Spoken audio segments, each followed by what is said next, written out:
नमस्कार दोस्तों, हाय।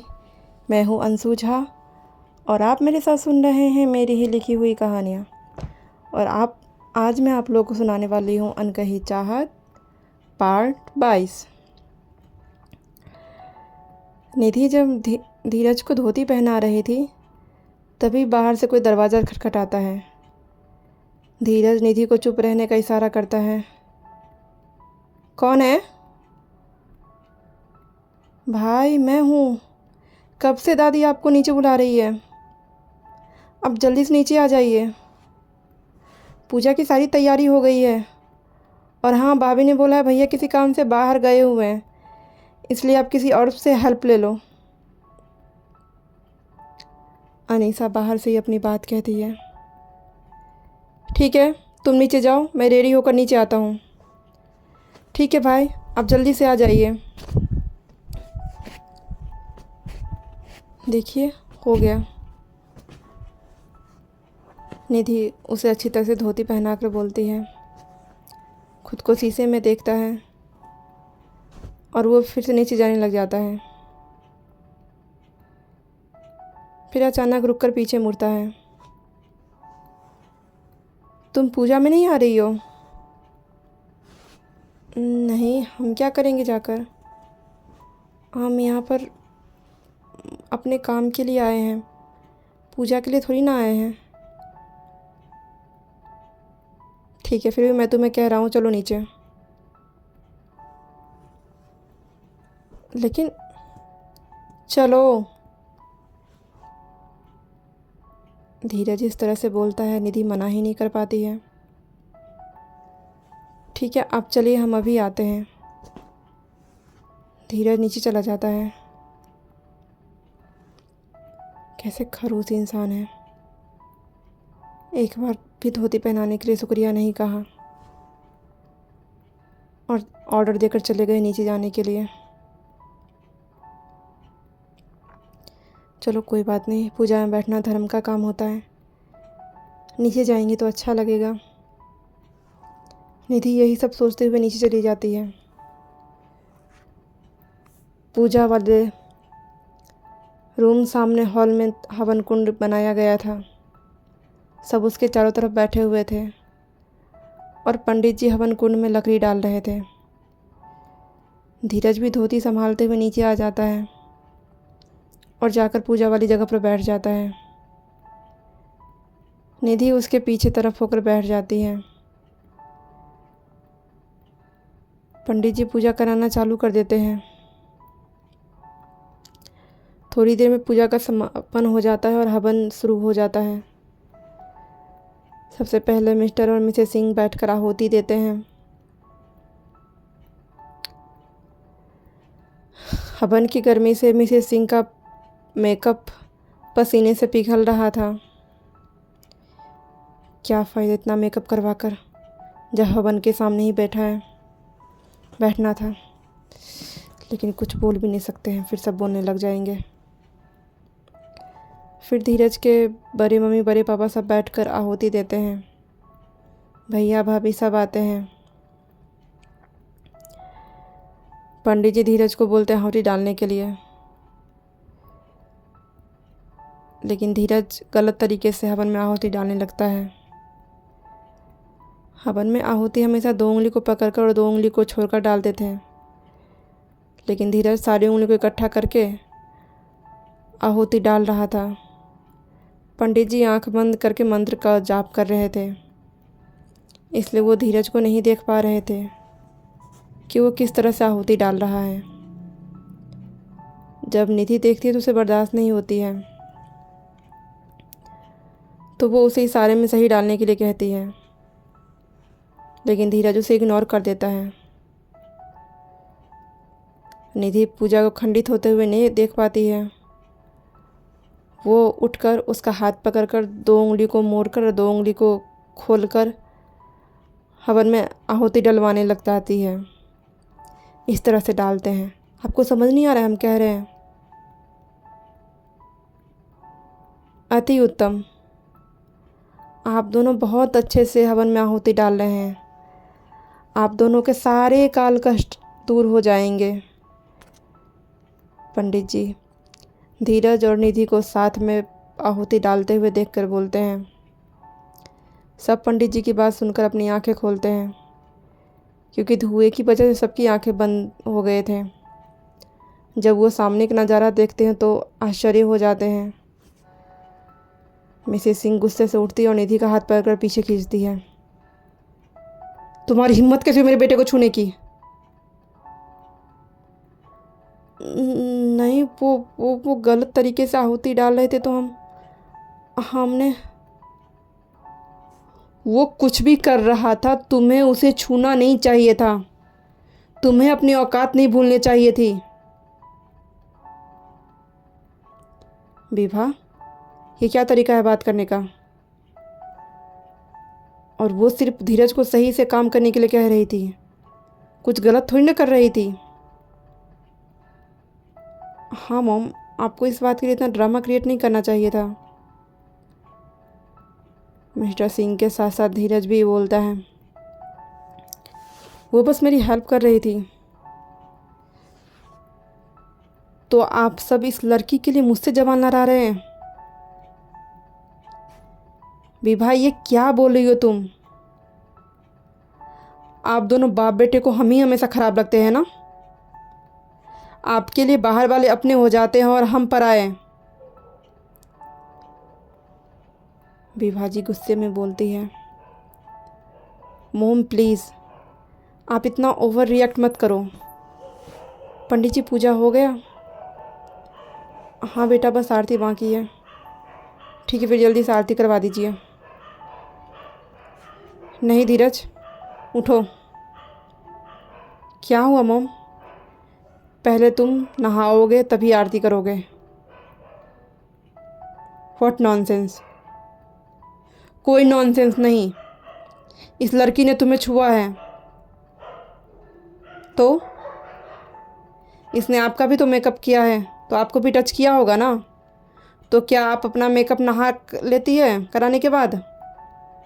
बात सुनकर मिस्टर सिंह गुम हो जाती है। हम अछूत नहीं है, हम ब्राह्मण हैं। हमारा नाम निधि पाठक है। निधि अपनी बात कहकर बाहर चली जाती है। चलिए पंडित जी, आरती शुरू कीजिए। जी। सब आरती करने लग जाते हैं।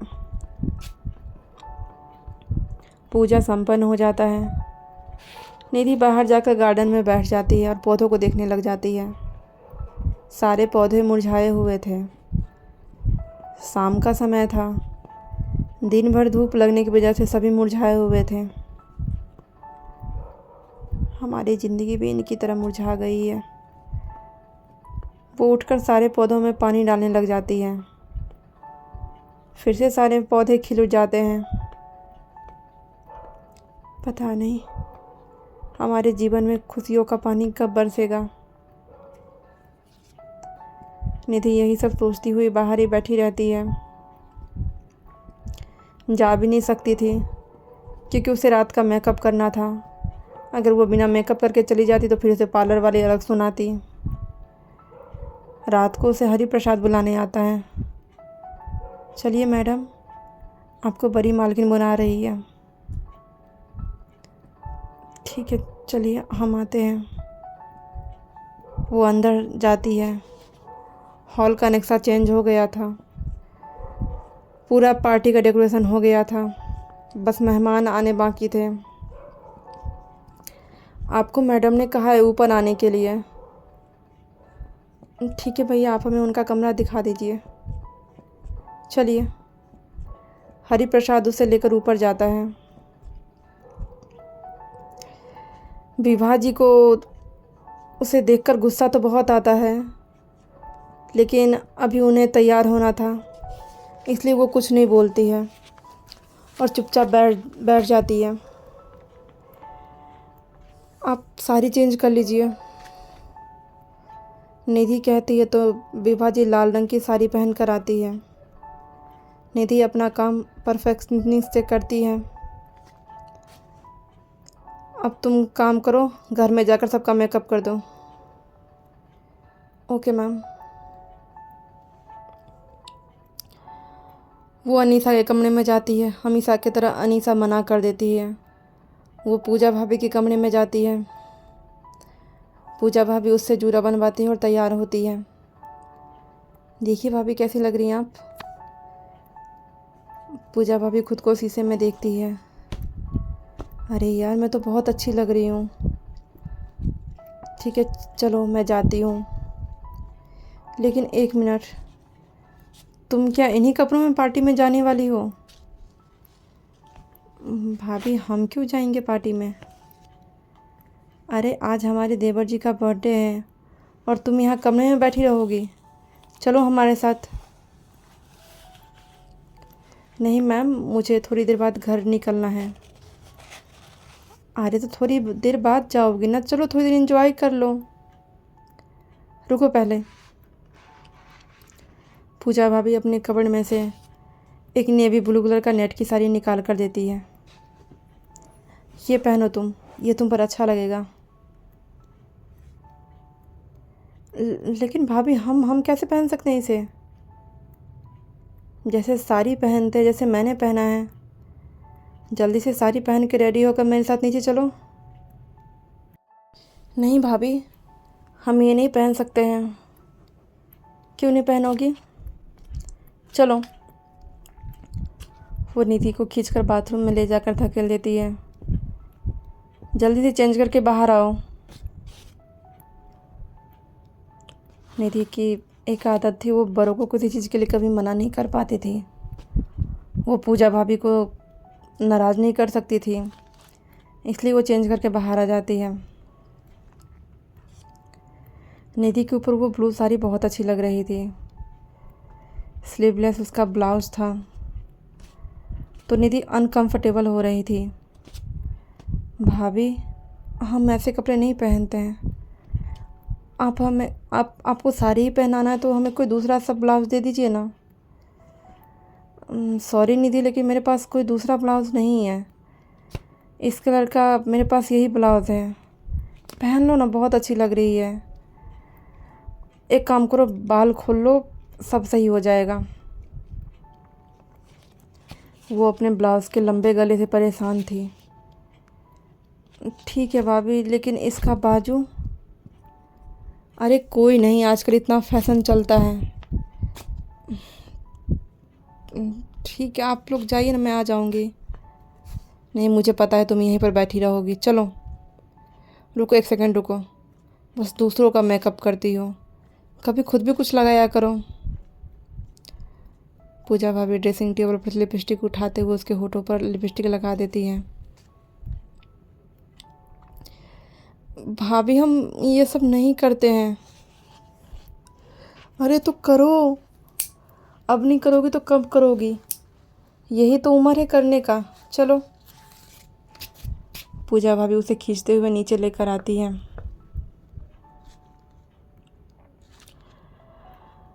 निधि और पूजा भाभी साथ में उतरते हैं। दोनों ही बहुत प्यारे लग रहे थे।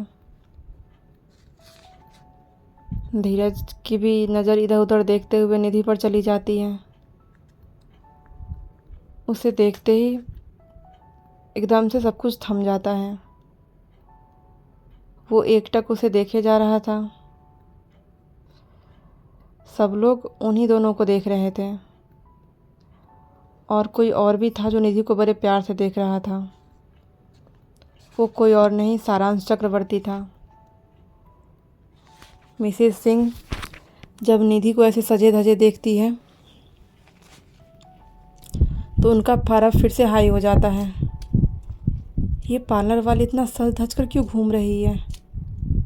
रुको, मैं अभी इसे बताती हूँ। विभा जी आगे बढ़ने वाली होती है, लेकिन मिस्टर सिंह उसका हाथ पकड़ लेते हैं।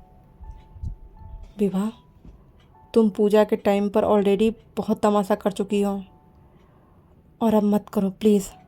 धीरज बहुत मुश्किल से माना इस पार्टी के लिए। तुम कोई तमाशा करोगे तो वो पार्टी छोड़कर चला जाएगा और लोगों के सामने हमारी इंसल्ट हो जाएगी। क्या हो गया, बच्ची तैयार होकर आ गई तो? उसे भी थोड़ा पार्टी एंजॉय करने दो। चुपचाप यहाँ पर शांति से खड़ी रहो। मिस्टर सिंह के डांटने के बाद विभा जी खामोशी से खड़ी रह जाती है। लेकिन मैं ऐसे हार मानने वाली नहीं हूँ। आज तो मैं इसकी औकात दिखा कर रहूँगी। मिसेस सिंह मन ही मन सोचती है। निधि चुपचाप जाकर साइड में खड़ी हो जाती है। दादी माँ, हम आपके पास बैठ जाए? दादी माँ भी एक कोने में कुर्सी पर बैठी हुई थी। उम्र होने की वजह से वो ज़्यादा चलती फिरती नहीं थी। हाँ, बैठ जाओ।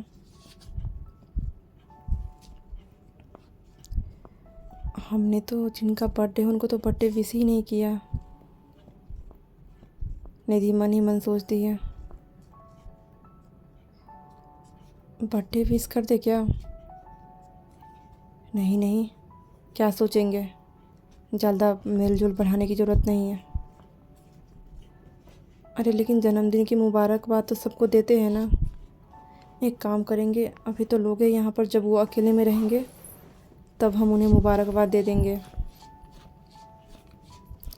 निधि यही सब सोच रही थी। Hello miss beautiful. एकदम से किसी की आवाज़ सुनकर निधि चौंक जाती है। जी, आपने मुझे पहचाना नहीं? मैं सारांश चक्रवर्ती, जिसकी गाड़ी के आगे आप बेहोश हो गई थी। ओह ओह, माफ़ कर दीजिए सारांश जी। नमस्ते नमस्ते। हम नहीं पहचान पाए। कोई बात नहीं, होता है। वैसे आज आप बहुत खूबसूरत लग रही है। जी धन्यवाद। तो और बताइए, कैसी हैं आप? हम बिल्कुल ठीक है।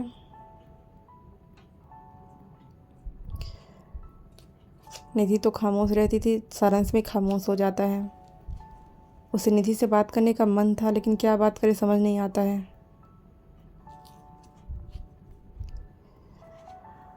आप अब आपकी तबीयत ठीक रहती है ना? जी जी, हम ठीक रहते हैं। कोई परेशानी है? नहीं, कोई परेशानी नहीं है। सारांश उससे बात करने की कोशिश कर रहा था, लेकिन निधि छोटा मोटा जवाब दे रही थी। धीरज दूर खड़ा उन दोनों को देख रहा था। न जाने क्यों उसे सारांश पर गुस्सा आता है। एक्सक्यूज़ मी, मैं अभी आता हूँ। धीरज सबसे दूर होता हुआ निधि के पास जा रहा होता है। तभी बीच में वो एक लड़की से टकरा जाता है। गिरने लगती है तो वो उसके कंधे पकड़कर संभाल लेता है। हाय धीरज, पहचाना मुझे? धीरज निधि पर से हटाकर उसकी तरफ देखता है। लीना, थैंक गॉड तुमने मुझे पहचान लिया। तुम तो ना कोई फ़ोन, ना कोई मैसेज, ना कोई बात करते हो। मेरा बिजी शेड्यूल रहता है ना। Excuse me. अरे रुको तो सही, मैं तुमसे बाद में बात करता हूँ। By the way, nice to meet you. Dheeraj अपनी बात कहकर सीधा चल देता है। अरे इसने तो कोई कॉम्प्लीमेंट ही नहीं दिया। इतना सज धज कर मैं इसके लिए ही आई थी, और ये तो नाइस टू मीट यू करके निकल गया। कोई बात नहीं, लीना का जादू चल कर रहेगा। वो टिकटॉक करते हुए अंदर चली जाती है और जाकर मिस्टर और मिसेस सिंह के पास खड़ी हो जाती है। नमस्ते आंटी। नमस्ते बेटा, तुम कब आए? बस आंटी अभी अभी। धीरज से मिली? हाँ आंटी, अभी थोड़ी देर पहले ही मिली थी। आज तुम्हें पूरे टाइम उसके साथ रहना है, तुम समझ रही हो ना? जी आंटी, मैं तो उसके साथ रहूँगी, लेकिन वो मेरे साथ रहना चाहेगा तब तो। वो तो मेरे से इतना दूर भागता है, पता नहीं जैसे मेरे में कांटे लगे हो।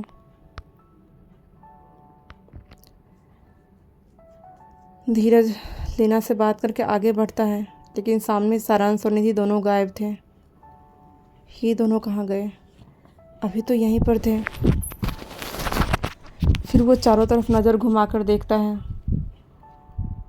वो देखता है तो निधि जयराज से बात कर रही होती है। ये जयराज कब आया और मुझसे मिलने के बजाय ये निधि से क्यों मिलने गया है?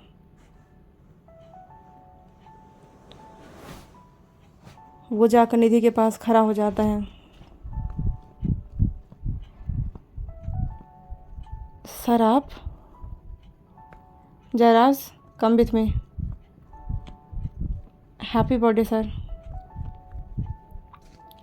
थैंक्स। चलो मुझे तुमसे कुछ बात करनी है। चलिए। वो दोनों जाने लग जाते हैं। धीरज पीछे मुड़कर बोलता है, तुम हमारे लिए कोल्ड ड्रिंक्स लेकर आओ। हम कोल्ड ड्रिंक लेकर आए। हाँ तुम लाओगी, जल्दी लेकर आओ। धीरज ऑर्डर देकर चला जाता है। अभी ये क्या मुसीबत है? यहाँ पर इतने सारे वेटर तो हैं, लेकिन इनको भी हम पर ही ऑर्डर चलाना होता है। कब ये 10 बजेंगे, कब मुझे यहाँ से छुट्टी मिलेगी? कोई बात नहीं, दे देते हैं। वैसे भी आज उनका बर्थडे है, आज उनकी ख्वाहिश पूरी कर देते हैं। वो ट्रे में 4 गिलास कोल्ड ड्रिंक रखती है और जाने लगती है। वो जाकर धीरज के सामने खड़ी हो जाती है। सर आपका कोल्ड ड्रिंक। धीरज 4-5 लड़कों के साथ खड़ा था। जयराज कहीं और चला गया था। सब लड़के निधि को घूर कर देखते हैं। यार कितनी हॉट वेट्रेस है, हमें भी मिलेगा जी कोल्ड ड्रिंक। अब धीरज भी पीछे मुड़कर निधि को देखता है। ये वेटर नहीं है, मेरी पर्सनल असिस्टेंट है, इसलिए तुम लोगों को ये कोल्ड ड्रिंक नहीं दे सकती है। तुम लोग जाकर खुद ले लो। हमें भी इनकी हाथ की कोल्ड ड्रिंक पीनी है। ठीक है, फिर तुम लोगों को अपने हाथ पैर तुड़वाने होंगे। क्या? हाँ, मैं तुम लोगों का हाथ पैर तोड़ दूँगा, फिर ये तुम लोगों को कोल्ड ड्रिंक सर्व कर देगी। बोलो मंजूर है? नहीं भाई, हम अपने हाथ से पी लेंगे। तो ठीक है, फिर जाकर पियो। धीरज के कहने पर सब छिटक जाते हैं। इधर जब मिसेस सिंह निधि को देखती है तो उनका दिल खुश हो जाता है। चलो, ये खुद अपने औकात पर आ गई। निधि धीरज को कोल्ड ड्रिंक देने के बाद वापस जा रही थी। सुनो जी, मेरे लिए और मेरे दोस्तों के लिए कोल्ड ड्रिंक लेकर आओ। मिसेस सिंह निधि को ऑर्डर देती है। हम क्यों लेकर आए? तुम्हें ही बोल रही हूँ लाने के लिए। कोई तमाशा नहीं चाहिए, नहीं तो तुम्हारी कंप्लेन कर दूँगी। इसलिए चुपचाप कोल्ड ड्रिंक लेकर मेरे पीछे आओ। कंप्लेन के नाम सुनकर निधि डर जाती है। वो कोल्ड ड्रिंक लेकर उनके पीछे चल देती है। मिसेस सिंह अपने किट्टी पार्टी के फ्रेंड के सामने जाकर खड़ी हो जाती है। निधि भी उनके पीछे जाकर खड़ी हो जाती है। वाह भाई वाह, तुम्हारे घर की तो वेट्रेस भी बहुत सुंदर है। अब मेरी कौन सी चीज़ ख़राब होती है जो मैं वेटर ख़राब रखूं? हम कोई वेटर नहीं है, इन्होंने हमसे हेल्प मांगी थी, इसलिए हम इनकी हेल्प कर रहे हैं। आप लोग अपना कोल्ड ड्रिंक ले लीजिए। अब मिसेस सिंह की बदतमीजी निधि को भी बर्दाश्त नहीं होती है। मिसेस सिंह उससे गुस्से में घूर रही होती है। लेकिन वो उसे इग्नोर करके चली जाती है। पता नहीं कब 10 बजेंगे और मुझे यहाँ से छुट्टी मिलेगा। वो एक तरफ जाकर कुर्सी पर बैठ जाती है। तभी पूजा भाभी आती है। तुम यहाँ पर बैठी हो? हाँ भाभी, कुछ काम था आपको क्या? चलो मैं तुम्हें अपने दोस्तों से मिलवाती हूँ। नहीं भाभी, हम यहीं पर ठीक है। चलो ना, अकेले बैठे हुए बोर हो जाओगे, मुझे पता है तुम बोर हो रहे हो यहाँ पर। चलो। पूजा भाभी निधि को खींचकर अपने दोस्तों के पास ले जाती है। सब उसको हाय हेलो बोलते हैं। ये कौन है पूजा? ये भी मेरी दोस्त है। निधि अब पूजा भाभी की देखती है, जो मुस्कुराकर उसे देख रही होती है। मैं तुम्हें अपना दोस्त मानती हूँ, तुम मुझे मानो या ना मानो, वो धीरे से निधि के कान में कहती है। सुनकर निधि हल्का सा मुस्कुरा देती है। सब निधि की बहुत तारीफ़ करते हैं, क्योंकि निधि सच में बहुत प्यारी लग रही थी। तो फ्रेंड ही रखने वाली हो या कुछ और प्लान है? कहीं देवरानी बनाने का तो प्लान नहीं है? यार मेरा तो पूरा मन है बस ये दोनों मान जाए। क्या भाभी, आप क्या बोल रही हैं? कुछ नहीं यार, हम सब मजाक करें, तुम सीरियस मत लो। ये ज़्यादा सीरियस हो जाती है गाइस। नहीं नहीं, डोंट वरी, मजाक कर रहे, कोई तुम्हारी शादी नहीं करवा रहे हैं। तभी वहाँ पर सारांश आ जाता है। पूजा भाभी को देखकर नीचे झुककर प्रणाम करता है। दीदी, मैं आपको कब से ढूंढ रहा हूँ, आप यहाँ पर क्या कर रहे हो? ये तो मेरा ससुराल है। दीदी, धीरज मेरा बिजनेस पार्टनर है। सारांश पूजा का मेरा भाई था। मतलब तुम देवर जी के बिजनेस पार्टनर हो? हाँ। ये दुनिया कितनी गोल है ना। आपको देखकर तो लग रहा है। मैंने तब आपको वहाँ पर खड़ा देखा था, मुझे लगा शायद मेरी आंखें गलत देख रही है, लेकिन मैं फिर अभी आपको देखा तो मैं आपको ढूंढते हुए यहाँ पर पहुँच गया। तो हम एक दिन इस तरह से मिलेंगे। अच्छा, हो गई ज़्यादा फिल्मी बातें तो बंद कर कहानी। इनसे मिल, ये है निधि। दीदी, मैं इन्हें जानता हूँ। तू कैसे जानता है? लंबी कहानी दीदी, मैं आपको बाद में बताऊँगा। ठीक है, फिर तुम दोनों बात करो, मैं परी को देख कर आती हूँ। भाभी, ये परी कौन है? सॉरी निधि, मैं तो तुम्हें बताना ही भूल गई। मेरी बेटी है, तुम रुको, मैं उसे लेकर आती हूँ। नहीं, हम भी चलते ना आपके साथ। रुको, मुझे आपसे कुछ बात करनी है। सारांश उसे रोकता है। जी बोलिए। कल आप फ्री हो क्या? मैं कुछ समझी नहीं। आई मीन टू से मुझे आपके साथ कोई ज़रूरी बात करनी है, लेकिन मुझे आपसे कोई बात नहीं करनी है। एक बार सुन तो लीजिए मैं कहना क्या चाहता हूँ। देखिए, क्या नाम है? सारांश। हाँ सारांश जी, कल मेरा स्कूल भी है और शाम में मुझे पार्लर भी जाना है, इसलिए कल मैं आपके साथ कहीं नहीं जा सकती हूँ।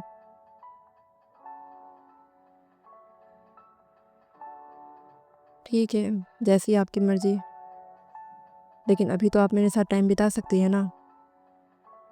सारांश फिर से बात बढ़ाने की कोशिश करता है। नहीं, हम ठीक है, हम जा रहे हैं। अरे रुकिए तो सही। चलिए। लेकिन कहाँ? डांस करने? पागल हो गए आप? इसमें पागल वाली कौन सी बात है? सब डांस कर रहे हैं, हम भी करते हैं। देखिए, अब ज़्यादा मुझसे फ्री मत होइए। इसमें फ्री होने वाली कौन सी बात है? चलिए। सारांश निधि का हाथ पकड़े खींचते हुए डांस फ्लोर पर ले आता है। उसका मन नहीं था, लेकिन निधि यहाँ पर आकर बुरी तरह से फंस गई थी। वो उसके साथ झूमने लग जाती है, धीरे धीरे हिलने लग जाती है। धीरज का ध्यान डांस फ्लोर पर जाता है। जब सारांश को देखता है निधि के साथ झूमते हुए, तो उसका पारा हाई हो जाता है। वो गुस्से से डांस फ्लोर की तरफ जाने लग जाता है। तभी बीच में लीना आ जाती है। धीरज, चलो डांस करते हैं। वो गुस्से में लीना को घूरता है, लेकिन फिर कुछ सोचते उसका हाथ पकड़ के डांस फ्लोर पर आ जाता है। वो लीना के साथ डांस करने लग जाता है। लीना बेचारी आसमान में उड़ रही थी। उसके पैर तो धरती पर टिक ही नहीं रहे थे। सारांश जी, हो गया तो मुझे जाने दीजिए। क्या हो गया निधि जी, आपको कोई दिक्कत है? मैं तो आपको टच भी नहीं कर रहा हूँ, फिर आप इतनी अनकंफर्टेबल क्यों हो रही है? देखिए, बात टच करने वाली नहीं है, लेकिन मुझे मुझे ये सब पसंद नहीं है। प्लीज़ मुझे जाने दीजिए।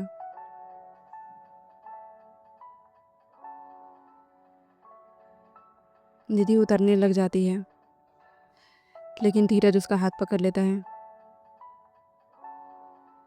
क्या हुआ? चलो डांस करो मेरे साथ।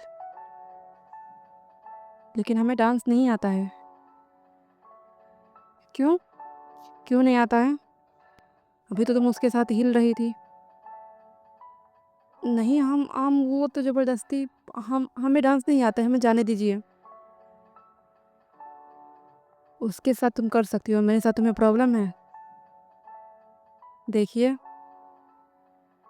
देखो तुम मेरे साथ डांस कर रही हो तो कर रही हो। निधि उसकी बातें सुनकर आश्चर्य हो जाती है। धीरज उसे गुम देखकर खींचकर अपने से लगा लेता है और उसके कमर पर हाथ रखते हुए उसका हाथ पकड़कर डांस करने लग जाता है।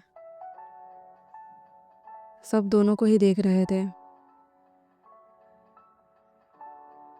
जैसे ही गाना खत्म होता है, निधि भाग जाती है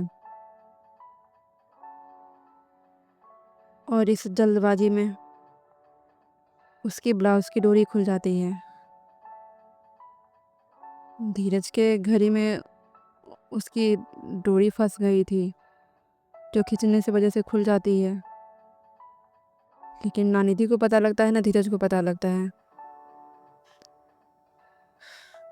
धीरज फिर अपने दोस्तों के साथ व्यस्त हो जाता है। निधि जाकर कोने में छिप जाती है। हम कहाँ आकर फंस गए हैं? और हम किसी किसी को मना क्यों नहीं पाते हो? किसी को क्यों नहीं तेज बोल पाते हैं कि हमें नहीं करना ये चीज़ें? सब हमें कहते हैं और हम मान जाते हैं। हमें जल्दी से यहाँ से जाना होगा, नहीं तो हम पागल हो जाएंगे। रिसु के बारे में पूछते हैं, रिसु कैसा है? वो जिया को फ़ोन लगाती है। जिया उसे बताती है कि रिसु खाना खाकर सो गया है। जिया, हम थोड़ी देर में वापस आ जाएंगे। हाँ हाँ निधि, आराम से आना, कोई जल्दबाजी नहीं है। ठीक है, कैब कर लेना कि मैं कैब बुक कर दूँ? नहीं नहीं, हम आ जाएंगे। ठीक है, चलो बाय। तभी केक कटने का अनाउंसमेंट होता है। वो बाहर चली जाती है। घड़ी में देखती है तो 9:30 हो गए हैं। अब उसे बस आधा घंटा यहाँ पर झेलना था। वो बाहर आ रही थी, तभी उस छोटे से बच्चे से टकरा जाती है। नीचे झुककर देखती है तो एक प्यारी सी बच्ची उसके पास खड़ी थी। बाबू, आपको लगी तो नहीं? नहीं आंटी। हेलो, आप बहुत ब्यूटीफुल हो। Thank you. आपका नाम क्या है? परी। बहुत प्यारा नाम है आपका। निधि बैठकर उस छोटी सी बच्ची को प्यार करने लग जाती है, क्योंकि वो रिशु जितना ही था। थोड़ी ही देर में परी निधि से घुल मिल जाती है। आंटी, आप परी को गोद में उठा लो ना। जरूर बेटा, हम अभी आपको गोद में उठाएंगे। वो परी को गोद में ले लेती है, लेकिन निधि के बाल खुले होने की वजह से उड़ उड़ कर बार बार छोटे से बच्ची के मुंह पर लग रहे थे। आंटी, आपके बाल बहुत लंबे हैं, आप इसे बांध लो ना। परी को चुभ रही है। हाँ बेटा, हमें भी बहुत गर्मी लग रही, रुको। वो अपने बालों का जूरा बना लेती है। जूरा बनाते ही उसकी पूरी पीठ दिखनी चालू हो जाती है, लेकिन उसे कुछ ध्यान नहीं था। वो तो बच्ची के साथ खेलने में मगन हो जाती है। जितने भी लड़के उधर से गुजर रहे थे सब उसे घूर घूर कर देख रहे थे, लेकिन निधि को इन सब पर ध्यान ही नहीं था। वो परी को लेकर सीधे खाने वाले काउंटर पर पहुंच जाती है। परी को भूख लगी है ना? हाँ आंटी, परी को बहुत भूख लगी है। ठीक है, आप यहाँ बैठो, मैं खाना लेकर आती हूँ। निधि परी के लिए खाना लेने के लिए चली जाती है। अब जितने भी आंख सेकने वाले लड़के थे सब निधि के आसपास मंडरा रहे थे। निधि उन सबसे बेखबर परी के लिए खाना निकालने में बिजी थी। वो परी का खाना निकालकर उसे खिला रही थी। पूजा भाभी परी को ढूंढते ढूंढते वहां पर पहुंचती है। ये तुम्हारे साथ है? और मैंने इसे पार्टी में ढूंढ लिया, ये मिल ही नहीं रही थी। मेरा तो एकदम से दिल ही हिल गया था। मम्मा, देखो नई आंटी कितनी अच्छी है। इन्होंने परी के साथ बात भी किया और परी को खाना भी खिलाया। मम्मा, क्या ये आंटी हमारे साथ रह सकती है? नहीं बेटा, हम आपके साथ कैसे रहेंगे? हमारा घर तो दूसरा है ना। वो भाभी परी भूखी थी तो हमने खाना खिला दिया। कोई बात नहीं, अब इसे नींद भी आ रही है। ठीक है, मैं इसे सुला कर आती हूँ, तुम आराम से खाना खा लो। जी। परी को लेकर पूजा भाभी चली जाती है। निधि खाना खाने लग जाती है। केक काटने के लिए सबको स्टेज पर बुलाया जाता है। निधि भी एक तरफ जाकर खड़ी हो जाती है। धीरज के गोद में परी रहती है, क्योंकि उसे तो केक काटने का शौक था नहीं। परी ही केक काटने वाली रहती है। चाचू रुको, उस आंटी को बुलाओ ना पहले। कौन सी आंटी? वो नीली साड़ी वाली आंटी। परी निधि की तरफ इशारा करती है। धीरज उसे इशारों से ही ऊपर आने के लिए बोलता है। वो नहीं जाती है। सुनाई नहीं दे रहा तुम्हें? मैं तुम्हें बुला रहा हूँ। वो इतने हक से बोलता है कि सब उसे देखते रह जाते हैं। जाओ बेटा, वो बुला रहा है तो। मिस्टर सिंह के कहने पर वो स्टेज पर चली जाती है। परी निधि का हाथ पकड़कर केक काटती है। धीरज बस खड़ा होकर ताली बजा रहा था। वो केक का टुकड़ा उठाकर सबसे पहले अपनी दादी को खिलाता है। उसके बाद धीरे धीरे सब स्टेज पर आ जाते हैं, सबको खिलाता है। फिर वो अपने किसी फ्रेंड को खिलाने के लिए जाता है। विशाल, विशाल। लेकिन विशाल का ध्यान कहीं और रहता है। वो तो निधि को देखने में मगन था। विशाल। विशाल फिर भी उसकी तरफ नहीं देखता है। जिस तरफ विशाल घूर रहा था धीरज भी उसी तरफ देखता है। अब उसे भी निधि की पीठ दिखाई दे रहा था। इसे देखकर उसे उसका पारा हाई हो जाता है। वो विशाल का चेहरा पकड़कर घुमाता है और मुंह में केक ठूस देता है। भाई, ऐसे केक कौन खिलाता है? मैं खिलाता हूँ, और ये मेरा स्टाइल है। और हाँ, उधर एक बार भी नजर उठाकर देखना भी मत। किधर भाई, तू किसकी बात कर रहा है? जिधर तू अभी इतनी मगन से देख रहा था। भाई ऐसा कुछ नहीं है, ऐसा होना भी नहीं चाहिए, नहीं तो मुझसे बुरा कोई नहीं होगा। Okay okay. वो केक का टुकड़ा उठाकर निधि के पास चला जाता है। ये क्या कर रहे हैं आप? क्या हुआ, तुम्हें केक नहीं खाना है?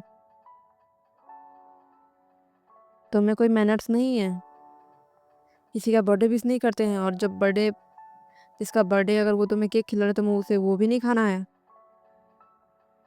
नहीं, ऐसी बात नहीं है। तो लो खाओ। निधि अपना मुंह खोल लेती है। मिसेस सिंह ये सब देखकर जल रही थी। केक खिलाने के बाद वो निधि का हाथ पकड़ कर ले जाने लग जाता है। कहाँ लेकर जा रहे हैं आप मुझे? चुपचाप चलो मेरे साथ। लेकिन कहाँ? वो निधि को खींचकर अपने रूम में ले जाता है। क्या कर रहे हैं आप? हाथ छोड़िए हमारा। वो जाकर सीधे उसको शीशे के सामने खड़ा कर देता है। मैं क्या कर रहा हूँ ना, वो तुम अपने पीछे शीशे में देखो। क्या मतलब आपका? भोजन नहीं था। निधि बोलते हुए खुद को पीछे में देखती है। शीशे में उसका पूरा बैग दिखाई दे रहा था। वो झट से बगल के दीवार से लग जाती है। तुम ऐसे कपड़े पहनती क्यों नहीं हो जब कंफर्टेबल नहीं रहती हो? हाँ? नहीं, हम तो जिस कपड़े में कंफर्टेबल हो ना, उसी कपड़े को पहना करो, और सबके सामने खुद का तमाशा मत बनाया करो। तुम्हें पता है सब तुम्हें कैसे देख रहे थे? लेकिन तुम तो पागल हो, मेंटल हो, अपना ध्यान कहाँ रहता है? अब हमें क्या पता कि डोरी खुला हुआ है? हमें कैसे दिखाई देता? हमारे पीछे आंख थोड़ी ना है। तुम। धीरज गुस्से से उसकी तरफ बढ़ता है। एक तो तुम्हारी हेल्प कर रहा हूँ, ऊपर से तुम मुझे सुना रही हो। Disgusting. Go to the hell. वो गुस्से से बोलते हुए बाहर जा लगता है। निधि भी अपनी डोरी बांध करके बाहर आ जाती है। हर महादेव दोस्तों, तो आज का भाग यहीं ख़त्म होता है। मिलते हैं जल्दी बहक के साथ।